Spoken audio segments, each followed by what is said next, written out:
Joe, before I get on out of here, I had to talk about a story that's very, very important. And albeit indirectly, Stephen A. Smith has issued a harsh warning that's forcing WNBA leadership to confront an uncomfortable fact about the league's future.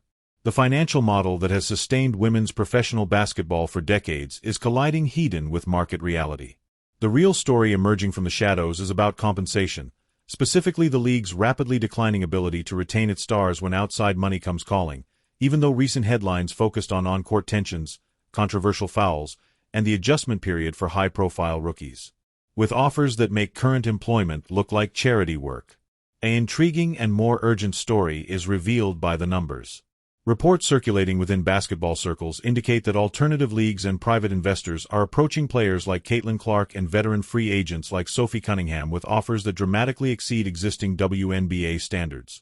These aren't incremental raises or modest improvements to existing compensation structures. We're talking about transformational money. The kind of financial packages that could fundamentally transform how elite female athletes think about their careers, their earning potential, and their professional prospects.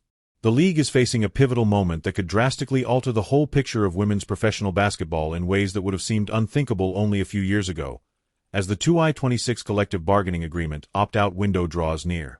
Smith has become more outspoken about the stark disparity between player value and pay in the modern WNBA. The disparity is apparent when you examine the specifics.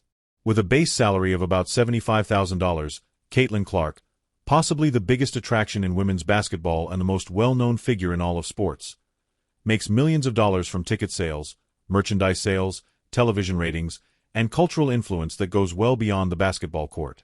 When rivals are observing and taking notes, this is not only unfair but also economically unsustainable.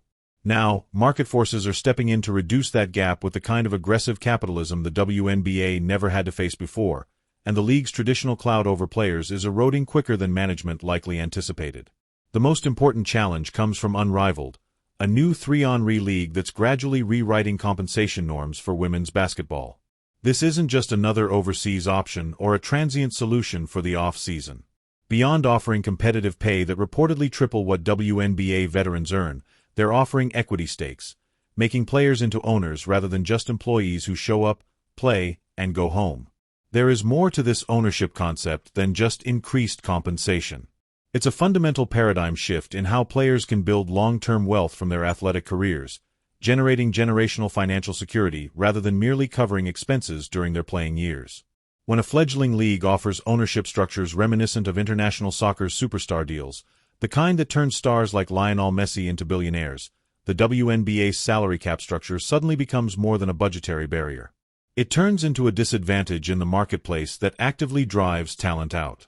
The league is essentially asking players to accept much less money because of organizational budgetary limitations, while competitors are providing not just higher pay but actual equity and ownership shares. It's not a negotiation. That's a fundamental market disturbance. Veterans like Sophie Cunningham explain how this financial transformation affects more than just the headline-grabbing superstars. Mid-tier stars entering free agency now have viable alternatives, offering substantially more money for condensed 3-month seasons rather than the WNBA's prolonged slog. If the WNBA can't compete for this critical talent tier, the experienced players who provide depth, leadership, and competitive balance, the league faces a broader exodus that undermines its competitive depth and entertainment value. These aren't bench players we're discussing. These are established professionals with fan following, proven track records, and the kind of charisma that keeps audiences engaged over a season. The appeal for someone like Cunningham is obvious when you break down the maths. Why commit to a full WNBA season at a modest salary when you could earn treble that amount playing 3 months in an alternative league, maybe with equity possibilities, and still have the majority of your year free for other opportunities, sponsorships, or simply rest and rehabilitation? The work-life compensation balance has shifted dramatically. Additionally, the WNBA's typical schedule now seems less like a chance and more like a long-term commitment that doesn't compensate for the time and physical strain it requires. The crucial pressure point where all of these forces come together is represented by the 2026 opt-out. Players have visibility into market alternatives now in ways they never did during earlier talks. Social media, agent networks, and the basketball community's interconnectedness mean that when unrivaled or other organizations make aggressive offers, everyone knows about it fairly immediately. The next CBA discussions won't mimic past negotiations where the league had most of the cards and players had limited alternatives. Players now have tangible proof of their market value outside of the WNBA's established framework, and they have the right to demand revolutionary changes. An implicit premise underpinned earlier CBA discussions. For outstanding American athletes who wish to play professionally without permanently moving abroad, the WNBA was effectively the only game in town. That presumption is no longer valid. When parties can point to specific proposals from well-underpaid competitors offering superior compensation, the entire negotiating dynamic shifts. The league can no longer legitimately claim that current salary structures represent fair market value when the actual market is obviously prepared to pay significantly more. Smith has also emphasized the internal tensions this financial revolution creates among the basketball community itself. The generational gap over compensation and recognition has been simmering beneath the surface for months, periodically exploding into public light. Some veterans have expressed discontent, sometimes subtly, sometimes overtly, with the attention and opportunity flowing disproportionately to emerging stars like Clark. As enormous new contracts and possibilities arise for the newest generation, there's a tangible sense that the players who laid the league's foundation are being ignored. However, the economic fact is straightforward, even if it's uncomfortable for some to recognize. In professional sports, viewership and engagement are what drive income, and the athletes that generate that engagement are opening up financial opportunities for all parties involved. Clark's impact on television ratings, attendance figures, and merchandise sales isn't only stunning. It's unprecedented in WNBA history. The market reacts appropriately when a single participant can have such a quantifiable economic impact. The veterans who helped build the league deserve recognition and thanks. However, money generation, rather than historical contribution, is the ultimate goal of corporate decisions.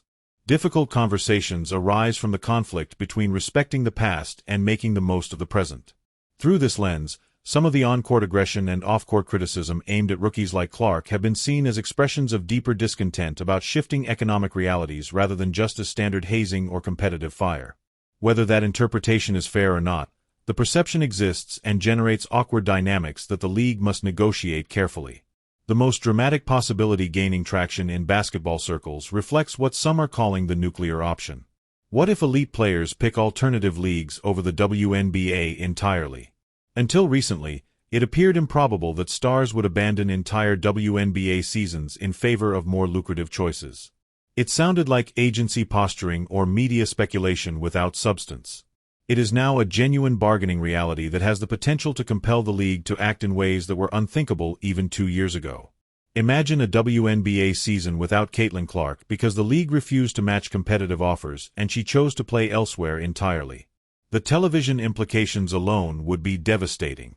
Networks that placed bids for WNBA rights based on anticipated star power and audience engagement would all of a sudden have to pay more for inferior goods. Sponsors who invested extensively because of specific athletes would reassess their commitments.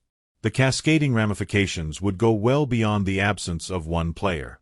Although Clark is the most obvious example, this isn't just about her. The WNBA may see a talent drain that seriously jeopardizes its standing as the top women's basketball league in the world if several stars decide at the same time that other leagues offer better financial conditions.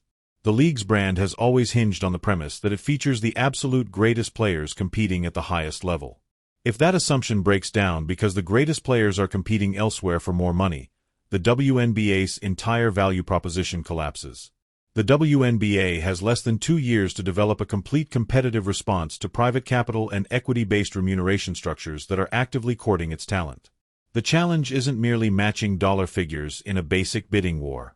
In order to compete with creative ownership and revenue-sharing strategies that provide athletes with essentially distinct value propositions, it is modifying a conventional sports league structure. The league needs to answer a basic question. When your structure is based on pay and conventional employment relationships, how can you compete with companies that offer ownership and equity? Increasing revenue sharing and giving players an opportunity to contribute to the league's long-term financial success after their playing careers are two possible solutions. If the WNBA can't match raw wage numbers immediately, perhaps it can offer retirement plans, post-career opportunities, or other things that provide long-term value, even if short-term cash lags behind competition. However, these solutions require creative thinking and willingness to fundamentally reinvent the player-league relationship in ways that may make traditional sports executives uncomfortable.